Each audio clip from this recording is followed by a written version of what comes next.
Good day again, everyone. Evan Snyman here for Umughloko, Making the Difference. Today we're looking at the 8th episode of our session about calculus, and today we're going to look at second derivatives, concavity, and points of inflection. So what I'd like you to do for a moment is to imagine that we were driving or we were sitting in a race car and we were going around a bend, and this bend has a sort of S shape to it, and again, as we're going around the car over here, okay, because of the curvature pulling in this direction, okay, the driver of the car, and I'm sure you've felt some of these forces sometimes in a car, is being pushed out to his left-hand side. Over here, if you were going around this part of the curve, then the driver would be feeling a force pushing him outside to the right-hand side of the curve. And what we're looking at today is that point over here somewhere where for the briefest instant he might not feel any forces acting on him either to the left or the right. So he would feel neutral in that regard. This is used, for example, in other places. But what we're looking at here is a specific point. Okay, we can feel that obviously the tighter the curve, the more he's being pushed out to the side. As the curve releases, there'll be less and less force on him. But as he then enters the next curve, these forces will build on him until they reach a crescendo and he's pushed around the curve. Again, if you look at these fantastic things in Formula One, you can understand their low heights and their broad tires aid with this idea, and their forces are extreme. But there are these brief moments, okay, where the forces left and right are balanced out and the driver is feeling fairly neutral. And this point is linked to this idea, which we're going to look at today, of the second derivative. Now, any function can have any number pretty much of derivatives until eventually they collapse down to zero. So if I was to take a picture of, for example, f of x equaled, let's choose x cubed minus 5x squared plus 4x minus 3, there would be, for example, the function of the cubic. We know that we can take a derivative, and we've seen that that derivative gets called f prime of x equals 3x squared minus 10x plus 4. What you'll notice is that what was a cubic, okay, what was a cubic has moved down to become a quadratic. Okay, we have lowered the power by 1. What you also notice is that the constant term has fallen away. There is no more, that minus 3 has fallen away to become irrelevant. Well, when I look at this function and I were to take this idea of taking the derivative again, I would get 6x minus 10, and again, the constant term of the first derivative has fallen away in the same manner that we saw in the first derivative. Now, again, it should not surprise you that there is a notational change, and that will be that there are now two little dashes for the second derivative. Now, this is not needed at school, but it is kind of interesting and fun to look at, so it might be an advanced question. But this graph would have a third derivative of 6, which is in this case a constant, okay? So what we've seen is every single time we take the derivative, we lower the power by 1. Sorry, what am I doing here? This should be I'm trying to write the word linear, but I don't know why I started with the letter C. Okay, what I hope you realize is that all further ones, so f4 onwards, the fourth derivative, etc., will always equal 0 and therefore be irrelevant. So a cubic function has 3 actual derivatives before it becomes 0. You can make a rule about that. There are certain types of functions which you will have an infinite number of derivatives, but in terms of our ones here with whole number powers, a whole number degrees, positive whole number degrees, such as the cubic, there is a finite number of derivatives. But the point I'm trying to make here is I can find a second and or a third and or a fourth derivative if necessary using the same idea. So what I want to look at now is what is the relevance of these ideas. And so again, if I was to look at the situation which we've got here, so let's have a look at f of x equaled x cubed minus 5x squared plus 4x minus 3. We saw that the first derivative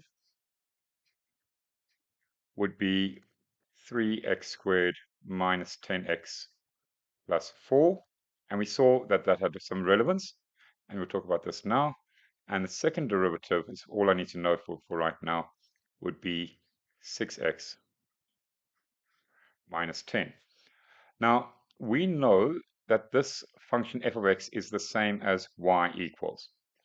And we know from the first one that if we make x equal to naught, we will get a y-intercept. Okay, and because it is y to the power of 1, okay, we know that we expect to get a single y-intercept. We also know that if we were to make y equal to naught, that we will get our x-intercepts. And again, because of the power of 3, we know to expect a maximum of 3 x-intercepts. Okay, we might get 1, we might get 2, but we could get a maximum of 3, we could not get more. We have seen that if we make f dash equal to naught, what we get are the stationary points, also referred to as the turning points, also sometimes referred to as local maxima or minimum. What is interesting is that this second derivative also has a cute trick about it. If I was to make that thing equal to naught, I would get what is called the point of inflection. Now, it's a bit unusual, but the in part actually is linked to the UN, for example, of unimportant, okay, or I don't know, unbending. But the idea here is that it is unbent.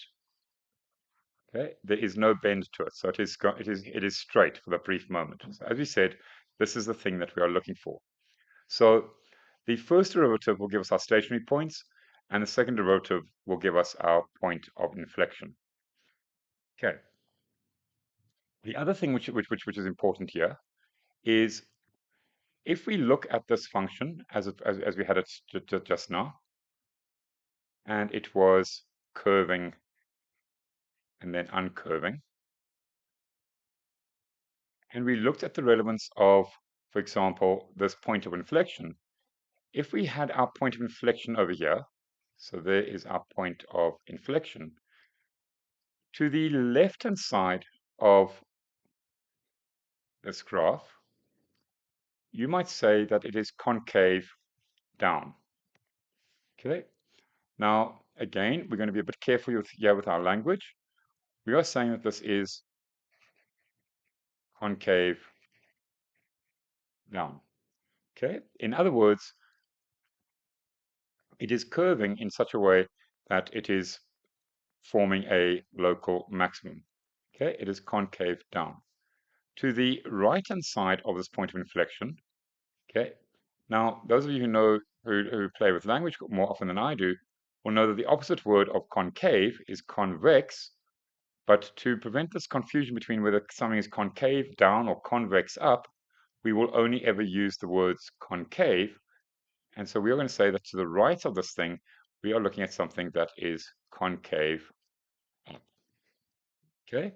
Now, if at the point of inflection, the second derivative equals naught, then here on the right-hand side, second derivative is greater than naught, it is positive, and when something is concave down, the second derivative is negative. Okay, so when the second derivative is negative, we have something we will talk about it being concave down.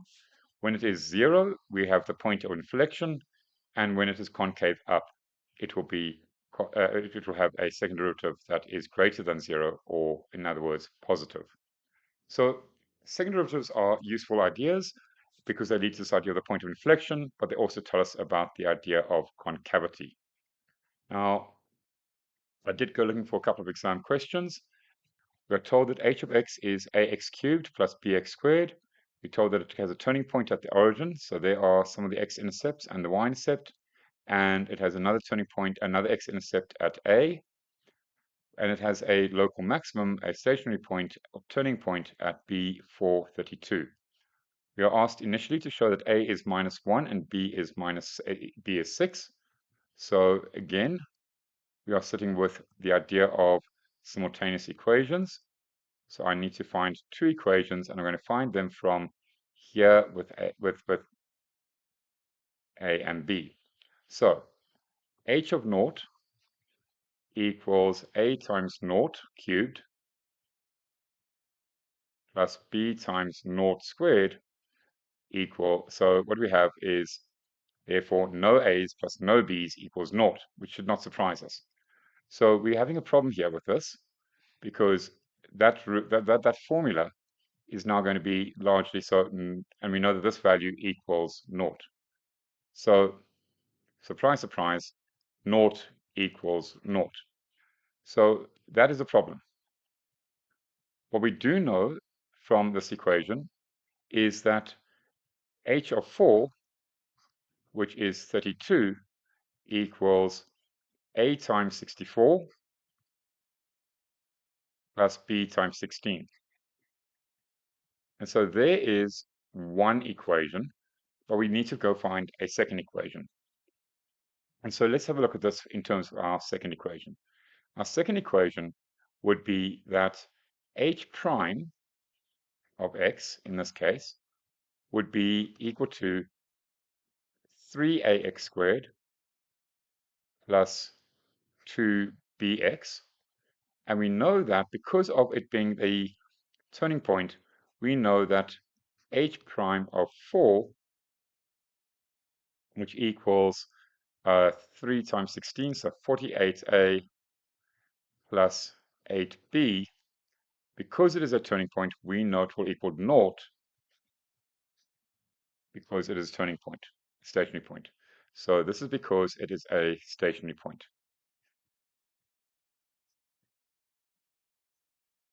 Okay, and so we have our two equations. It's not the best set of equations that we'd like to work with. These are some fairly big values. I could take the first equation and I could divide through by 16. If I divided through by 16 on the first equation, I would get 2 equals 4a plus b. This is number 1 divided by 16. And if I took the second one and divided through by 8, I'd have naught equals, dividing through by 8, I'd have 6a plus b, and that is number 2 divided by 8. Again, I can do this using the substitution method, but because I've got the coefficients of b being the same, I'm going to choose to subtract. So 2 minus naught is 2, 4a minus 6a is minus 2a, and b minus b is naught as expected. This is exactly why we did this method. Okay, so we get then what we expect, that minus 1 equals a, and substituting back in, if naught equals 6 times minus 1 plus b, then we take the minus 6 across, and we get 6 equals b, and we've achieved question A at 10.1. To calculate the coordinates of A, we just need to substitute in. This is quite a straightforward one. Okay, so we now have that h of x equals minus x cubed plus 6x squared. So we can take out and we define x cut, we make it equal to naught. Okay, so we now have x squared times minus x plus 6 equals naught, and therefore x equals naught, x equals naught, or x equals 6.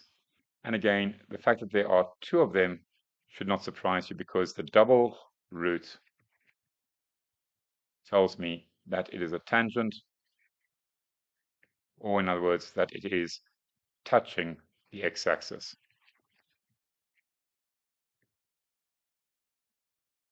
I now know the coordinates of A would therefore be 6 and 0. Okay, so like I said, I want to look at the second part of this question and perhaps a little bit more.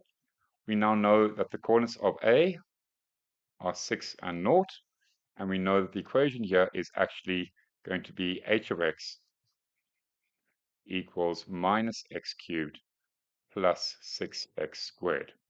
Okay, so where is this function increasing?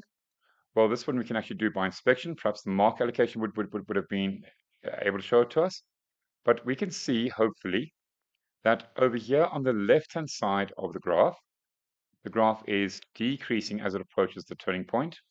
And again, from this right-hand turning point, it is decreasing. In other words, the part of the graph which is actually increasing is, in this case, the part of the graph that lies between the two turning points. And so the part of the graph that interests me for this answer, where is this graph increasing, is this part here, where the graph is, okay, so between the two turning points. So where's the graph increasing? For me, the answer here would be x lies between 4 and 0. Okay, and again, there's an argument as to whether or not you include these two values. As far as I'm concerned, you don't. Okay, and x is an element of the reals. Where's this graph concave down? Okay, so here's our keyword that we're looking for. Okay, so here's our keyword. They're now talking about concavity, and where is it concave down? Again, were we to know this point of inflection, okay, then it is concave up when it has that shape. That's not what we want. The shape part that we want is where it is concave down. Okay, so what we're looking for is where the second derivative is negative. So if we have h of x equals that, then we know that h prime of x, we just want to grab the blue pen, h prime of x equals minus 3x squared plus 12x. Okay, that would get us the turning points, but we are looking here for the point of inflection, so we're looking for the second derivative, which is minus 6x plus 12. And to find a point of inflection, we do two things, same as we've done in previous examples. We find the point of the second derivative, but more importantly to that, we make it equal to 0. When we do that, we can solve for x, and we're now going to get x equals 2. Since we're talking about, we're not actually looking for a point of inflection, I want to know which values of x. So we know that this point of inflection is at 2, and we're talking about the zone to the right of 2. So therefore, okay, for concave down, we are looking for x is greater than 2.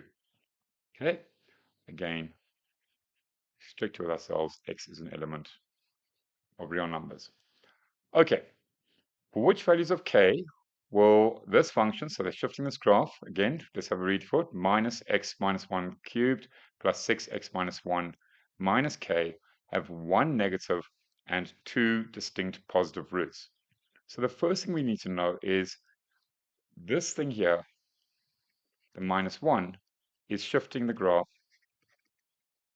one value to the right, 1 unit right. What is really important is how does this minus k affect things? Okay, so if it shifts 1 to the right, okay, we are now sitting with a graph that does the following. Okay, It is now cutting over here at 1 and is now turning at 5 and 32, and it is now have an x value, x cut at 7. We're now talking about a up-down movement. Now, if you were to shift this graph up, then everything would move up, and what would happen is we would only get a single x cut. That is not what they're talking about. So we're definitely not moving the graph up. Okay? If we move the graph down, okay, then for a certain period of time, okay, for a certain period of time, we would get 1, 2, 3 x cuts, which would all be positive. Now, they didn't say we must get all positive. They said we wanted to get 1 negative and 2 distinct positives. So the key problem here is we need to know what this new y-intercept would be. And you find a y-intercept by making x naught. So if you put x equal to naught in here, we'd have minus 1 cubed plus 6 times minus 1 squared. And what we'd have here is positive 1, positive 6 equals 7. So this thing has a cut at 7. So we'd need to move this graph down at least 7. However, if you moved it down too far, we'd have the problem of the turning point being down in the fourth quadrant. It's the second turning point of 532 being down in the fourth quadrant. And so we can't move it too far down. And so what we realize is that K has to lie in between 32 and 7. If we move it 7, you're going to have it going through the origin. So if we move it down more than 7, it will have a negative cut. One of them will be negative. If you move it down too far past 32, it will only have that one negative cut.